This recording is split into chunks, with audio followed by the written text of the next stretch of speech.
Hi friends, welcome to పెండమ్స్ kitchen. ఈరోజు వీడియోలో కాకినాడలో 60 సంవత్సరాల చరిత్ర కలిగిన సుబ్బారావు గారి చిట్టి pesarattu A to Z combo original secret రెసిపీని మీకు చూపించబోతున్నాను. ఇక్కడ నేను చూపించబోయే విధంగా చిట్టి పెసరట్టుని, అల్లం చట్నీని, వైట్ చట్నీని, అలాగే ఉప్మాని ఇవన్నీ కూడా ఒక్కసారైనా సరే ట్రై చేసి మీ ఇంట్లో వాళ్ళకి రుచి చూపించండి. ఖచ్చితంగా 100కి 100 మార్కులు వేసేస్తారు. 100% నేను గ్యారంటీ. చాలా పర్ఫెక్ట్గా ఒరిజినల్ సీక్రెట్ రెసిపీని షేర్ చేస్తాను. తప్పకుండా ట్రై చేసి చూడండి. సో ఇక ఏమాత్రం ఆలస్యం చేయకుండా 60 సంవత్సరాల చరిత్ర కలిగిన సుబ్బారావు గారి చిట్టి పెసరట్టుని మనం ఇంట్లోనే ఎలా ప్రిపేర్ చేసుకోవాలో వీడియోలోకి వెళ్ళి చూసేయండి. ఈ చిట్టి పెసరట్టుని ప్రిపేర్ చేసుకోవడం కోసం ఇలా ఒక గిన్నెని తీసుకొని ఇందులోకి 1 కప్పు పొట్టుతో ఉన్న బద్ద పెసరపప్పుని వేసుకోండి. ఈ పెసరపప్పుని 2-3 సార్లు శుభ్రంగా కడిగేసి ఆ నీళ్ళన్నీ కూడా తీసేసి మళ్ళీ తిరిగి నీళ్ళను పోసుకొని నైట్ అంతా కూడా నానపెట్టేసుకోండి. నెక్స్ట్ ఇప్పుడు ఇంకొక చిన్న గిన్నెని తీసుకొని ఇందులోకి 1 టేబుల్ స్పూన్ మినపగుళ్ళని వేసుకోండి.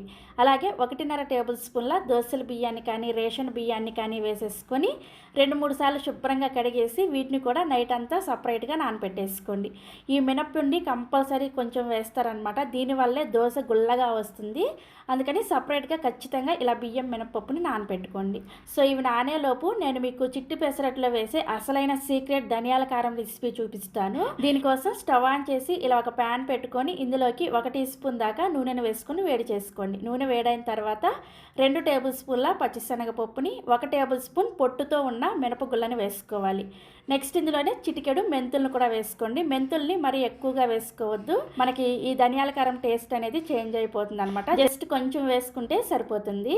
వీటన్నింటిని కూడా లో ఫ్లేమ్లోనే కొద్దిగా వేయించుకోండి. సో ఒక 2 నిమిషాల పాటు వీటిని వేయించుకున్న తర్వాత ఇందులోకి 5 కాశ్మీరీ మిర్చిని ఇలా సగానికి తుంచుకొని వేసుకోండి. అదేవిధంగా 5 గుంటూరు మిర్చిని కూడా ఇలా సగానికి తుంచుకొని వేసుకోండి.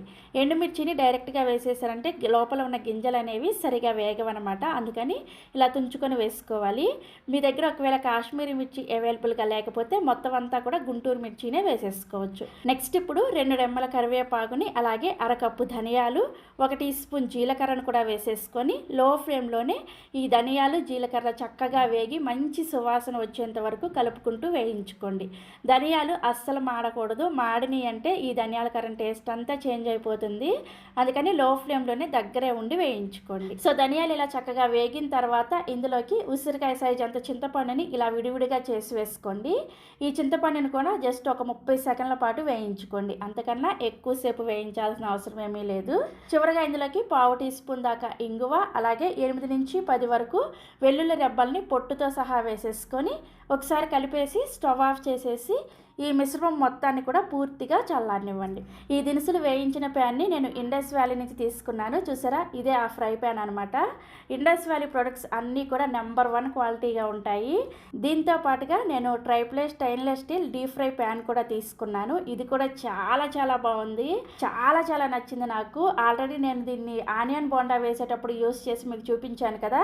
తర్వాత నేను ఒక కర్రీని కూడా ప్రిపేర్ చేసుకున్నాను. కర్రీ ఎక్కడ కూడా అతుక్కోకుండా చాలా పర్ఫెక్ట్గా వచ్చింది. ఇదైతే నాకు చాలా బాగా నచ్చింది. ఒకసారి కొని పెట్టేసుకున్నామంటే లైఫ్ లాంగ్ చక్కగా యూజ్ అవుతుంది మనకి. దీంతో పాటుగా super smooth pre season cast iron dosa pan కూడా తీసుకున్నాను.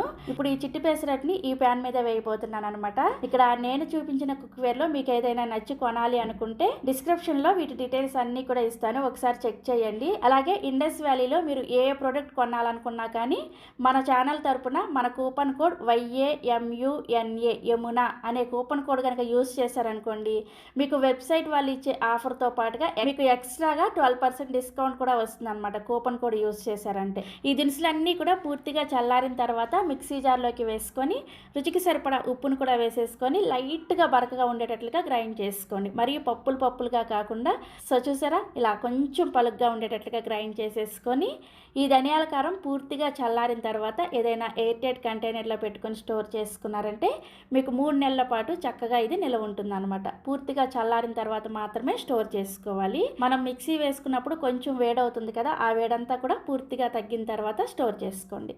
సో ధనియాల కారం రెడీ అయిపోయింది. నెక్స్ట్ ఇప్పుడు అల్లం చట్నీని ఎలా ప్రిపేర్ చేసుకోవాలో చూపిస్తాను.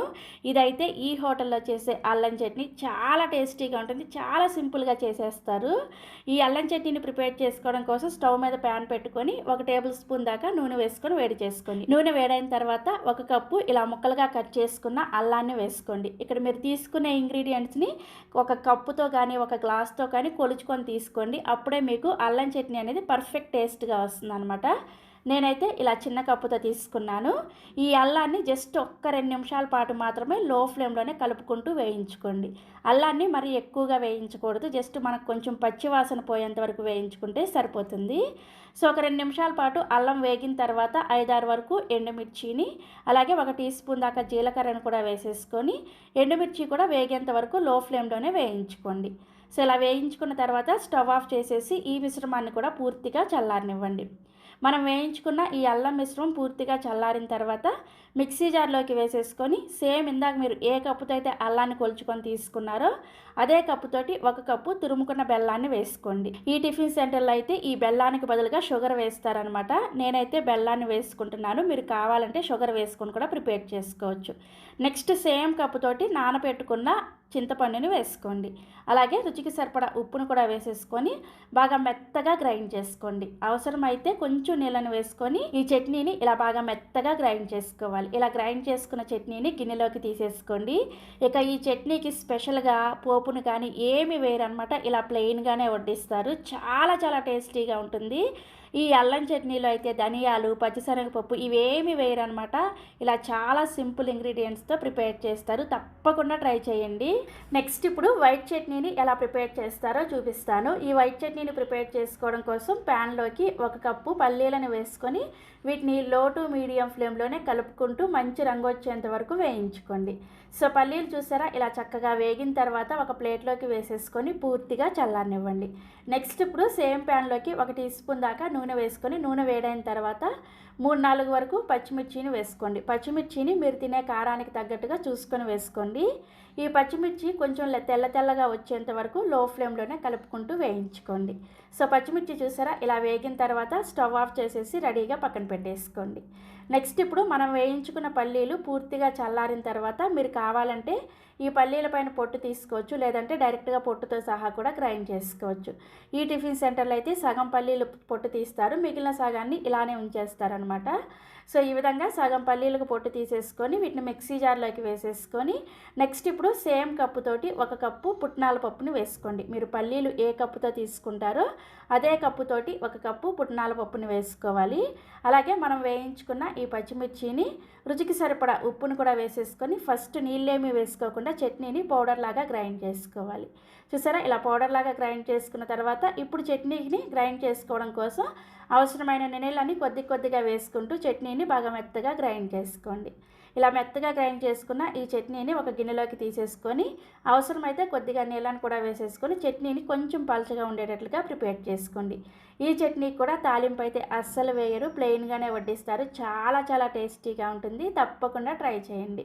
సో మనకి అల్లం చట్నీ రెడీ అయిపోయింది, అలాగే పల్లీ చట్నీ కూడా రెడీ అయిపోయింది, ధనియాల కారం కూడా రెడీ అయిపోయింది. నెక్స్ట్ ఇప్పుడు ఉప్మా ప్రాసెస్ని కూడా చూపించేస్తాను. ఉప్మాని ప్రిపేర్ చేసుకోవడం కోసం స్టవ్ మీద ఇలా కడాయిని పెట్టుకొని కడాయి వేడైన తర్వాత 2 టీ స్పూన్ల దాకా నూనె వేసుకొని వేడి చేసుకోండి. నూనె వేడైన తర్వాత 1 టీ స్పూన్ దాకా పోపు దినుసులను వేసుకోండి. ఆవాలు, మినపగుళ్ళు, పచ్చిశనగపప్పు, అలాగే జీలకర్ర, ఈ 4 పోపు దినుసులు వేసేసుకొని లో ఫ్లేమ్లో వేయించుకోండి. తర్వాత ఇందులోకి 2 పచ్చిమిర్చిని ఇలా చిన్న ముక్కలుగా కట్ చేసుకొని వేసుకోండి. అదేవిధంగా 1 టీ స్పూన్ దాకా చిన్న ముక్కలుగా కట్ చేసుకున్న అల్లం ముక్కలు, 10 నుంచి 12 వరకు జీడిపప్పుని, 1 రెమ్మ కరివేపాకును కూడా వేసేసుకొని లో ఫ్లేమ్లో వీటిని వేయించుకోవాలి. సో ఇవన్నీ కూడా చక్కగా వేగిన తర్వాత ఇందులోకి 1 మీడియం సైజులో ఉండే ఉల్లిపాయని ఇలా బాగా చిన్న ముక్కలుగా కట్ చేసుకొని వేసుకొని ఈ ఉల్లిపాయ ముక్కలు జస్ట్ మెత్తబడేంత వరకు మాత్రమే వేయించుకోవాలి, రంగు మారకూడదు అనమాట. సో ఉల్లిపాయ ముక్కలు ఇలా మెత్తబడిన తర్వాత ఇందులోకి మీరు ఏ కప్పుతో అయితే రవ్వను తీసుకుంటారో అదే కప్పుతోటి 1 కప్పు రవ్వకి 3.5 కప్పుల నీళ్ళను వేసుకోవాలి. ఈ నీళ్ళని వేసుకున్న తర్వాత ఇందులోకి రుచికి సరిపడా ఉప్పును కూడా వేసేసుకొని ఒకసారి కలిపేసి హై ఫ్లేమ్లోనే ఈ నీళ్ళని బాగా మరిగించుకోండి. సో నీళ్ళు ఇలా చక్కగా మరిగిన తర్వాత ఇప్పుడు ఇందులోకి 1 కప్పు బొంబాయి రవ్వని ఇలా కొద్దిగా వేసుకుంటూ కలుపుకోండి. రవ్వని ఒకేసారి వేసేసారంటే ఉండలు కట్టేస్తుంది అనమాట. అందుకని ఒక చేత్తో ఇలా కొద్దిగా వేసుకుంటూ రవ్వని ఇంకో చేత్తో కలుపుకుంటూ ఉండాలన్నమాట. సో రవ్వ అంతా కూడా ఇలా వేసుకున్న తర్వాత ఒక 2 నిమిషాల పాటు దీన్ని మీడియం ఫ్లేమ్లో ఉడికించుకోండి. 2 నిమిషాల తర్వాత మూత పెట్టేసి లో ఫ్లేమ్లోనే మరొక 3-4 నిమిషాల పాటు ఉడికించుకోవాలి. సో ఒక 4 నిమిషాల పాటు లో ఫ్లేమ్లో ఉప్మా ఉడికించుకున్న తర్వాత మూత తీసి చూపిస్తున్నాను చూసారా, ఇలా కొంచెం పలచగా ఉంటుందన్నమాట. ఇప్పుడు ఇది కొంచెం దగ్గర పడేంత వరకు కలుపుకుంటూ లో ఫ్లేమ్లోనే ఉప్మాని ఉడికించుకోండి. సో మొత్తానికి కన్సిస్టెన్సీ ఈ విధంగా వచ్చిన తర్వాత స్టవ్ ఆఫ్ చేసేసి ఉప్మాని రెడీగా పక్కన పెట్టేసుకోండి. నెక్స్ట్ ఇప్పుడు దోశ ప్రాసెస్ని చూపిస్తాను. నైట్ అంతా కూడా నానబెట్టుకున్న ఈ పెసలని ఈ విధంగా పొట్టు తీసేసుకోండి. పొట్టు మొత్తం కాకుండా ఒక 90% వరకు పొట్టు తీసుకోవాలి. ఈ విధంగా పొట్టు తీసేసిన పెసలలో నుంచి ఒక గుప్పెడు పెసలని ఒక గిన్నెలోకి తీసుకొని రెడీగా పెట్టుకోండి. నెక్స్ట్ ఇప్పుడు మిగిలిన పెసలని మిక్సీ జార్లోకి వేసుకొని రుచికి సరిపడా ఉప్పుని అలాగే 1/2 టీ స్పూన్ దాకా పసుపుని కొద్దిగా నీళ్ళని వేసుకొని ఈ పిండిని బాగా మెత్తగా గ్రైండ్ చేసుకోవాలి. గ్రైండర్ అవైలబుల్గా ఉన్న వాళ్ళు ఖచ్చితంగా గ్రైండర్లో గ్రైండ్ చేసుకోండి. టేస్ట్ చాలా బాగుంటుంది. దోశ పిండి కన్సిస్టెన్సీ అనేది ఈ విధంగా ఉండాలన్నమాట. ఇలా గ్రైండ్ చేసుకున్న ఈ పిండిని ఒక గిన్నెలోకి వేసేసుకోండి. నెక్స్ట్ ఇప్పుడు మనం నానబెట్టుకున్న బియ్యం మినపప్పు కూడా చక్కగా నానిపోయాయి. వీటిని చిన్న మిక్సీ జార్లోకి వేసేసుకొని తగినన్ని నీళ్ళని వేసుకుంటూ ఈ పిండిని కూడా బాగా మెత్తగా గ్రైండ్ చేసుకోవాలి. చూసారా, ఇలా బాగా మెత్తగా గ్రైండ్ చేసేసుకొని ఈ పిండిని కూడా సేమ్ ఇందాక మనం పెసరపిండిని వేసుకున్నాం కదా, ఆ పిండిలోనే వేసేసుకొని బాగా కలుపుకోండి. మొత్తం 2 పిండిలు కూడా బాగా కలిసిన తర్వాత కన్సిస్టెన్సీ చూసారా ఈ విధంగా ఉండాలి. ఇలా పిండిని గ్రైండ్ చేసుకున్న తర్వాత వెంటనే మనం దోశ వేసేసుకోవాలి. మీరు చక్కగా నైటే ఈ పెసలు నానబెట్టుకున్న తర్వాత ధనియాల కారం చేసేసి పెట్టేసుకున్నారంటే ఉదయాన్నే లెగవగానే 2 చట్నీలు ఉప్మాలు ప్రిపేర్ చేసేసుకోండి. తర్వాత ఈ పెసలను గ్రైండ్ చేసుకోండి. అప్పుడు మీకు పర్ఫెక్ట్గా టైం సెట్ అవుతుంది అనమాట. సో ఇప్పుడు దోశ వేసుకోవడం కోసం నేను ఇక్కడ ఇండస్ వ్యాలీ నుంచి తీసుకున్న ఈ ఐరన్ ప్యాన్ వేడి చేసుకున్నాను. ప్యాన్ వేడైన తర్వాత ఈ విధంగా కొంచెం నూనెతో ఉల్లిపాయతో ఈ విధంగా రబ్ చేసుకోండి. ఇలా చేయడం వల్ల దోశ పెనానికి అతుక్కోకుండా వస్తుంది అనమాట. ఇలా చేసిన తర్వాత మంటను మీడియం ఫ్లేమ్లోకి పెట్టుకొని ఇక్కడ నేను మీకు వీడియోలో చూపిస్తున్న విధంగా చిన్న సైజులో దోశను వేసుకోవాలి. దీన్ని చిట్టి పెసరట్టు అంటారు కదా, దోశ చాలా చిన్నగా ఉంటుందన్నమాట. అలాగే దోశని కొంచెం మందంగా వేసుకోవాలి. దోశ వేసుకున్న తర్వాత దీని మీద సన్నగా తరిగిన ఉల్లిపాయ ముక్కలు కొద్దిగా, అలాగే మనం ప్రిపేర్ చేసుకున్న ధనియాల కారాన్ని, అలాగే మనం నానబెట్టుకున్న పెసలని ఒక గుప్పెడు తీసి పక్కన పెట్టుకున్నాం కదా, ఆ పెసరపప్పును కూడా ఈ దోశ మీద ఈ విధంగా వేసేసుకొని లైట్గా ప్రెస్ చేసేసి కొద్దిగా నూనెని కానీ నెయ్యిని కానీ వేసేసుకొని ఈ దోశ ఒకవైపు చక్కగా కాలిన తర్వాత దీన్ని ఖచ్చితంగా రెండో వైపు కూడా తిప్పుకొని రెండో వైపు కూడా మీడియం ఫ్లేమ్లోనే దోశని చక్కగా కాల్చుకోండి. సో దోశ చూసారా ఇలా చక్కగా ఎర్రగా కాలిన తర్వాత సర్వింగ్ ప్లేట్లోకి తీసుకోండి. ఇదే విధంగా మిగిలిన పిండితో కూడా దోశలు వేసేసుకోండి. ఈ టిఫిన్ సెంటర్లో అయితే 4 చిట్టి పెసరట్లు, అలాగే 2 గరిటెల ఉప్మా, 2 రకాల చట్నీలు వేసిస్తారనమాట. ఈ ప్లేట్ వచ్చేసి 40 రూపాయలు. చాలా రీజనబుల్ ప్రైస్లో చాలా టేస్టీ టిఫిన్ అందిస్తున్నారు. ఆ టిఫిన్ సెంటర్లో ప్రిపేర్ చేసే ఒరిజినల్ రెసిపీని మనం క్రాక్ చేసామన్నమాట. తప్పకుండా మీరు కూడా ట్రై చేయండి. అస్సలు ఎవ్వరు కూడా ఈ టేస్ట్ని మిస్ అవ్వకండి. సో తప్పకుండా ట్రై చేస్తారు కదా, ట్రై చేసి టేస్ట్ చేసిన తర్వాత మీ ఫీడ్బ్యాక్ని నాతో షేర్ చేసుకోవడం మర్చిపోరు కదా. అలాగే మరిన్ని ఎమ్మీ అండ్ టేస్టీ, ముఖ్యంగా హోటల్ సీక్రెట్ బ్రేక్ఫాస్ట్ రెసిపీస్ కోసం మాత్రం వెంటనే మన పెండెమ్స్ కిచెన్ని సబ్స్క్రైబ్ చేసేసుకోండి. Thank you.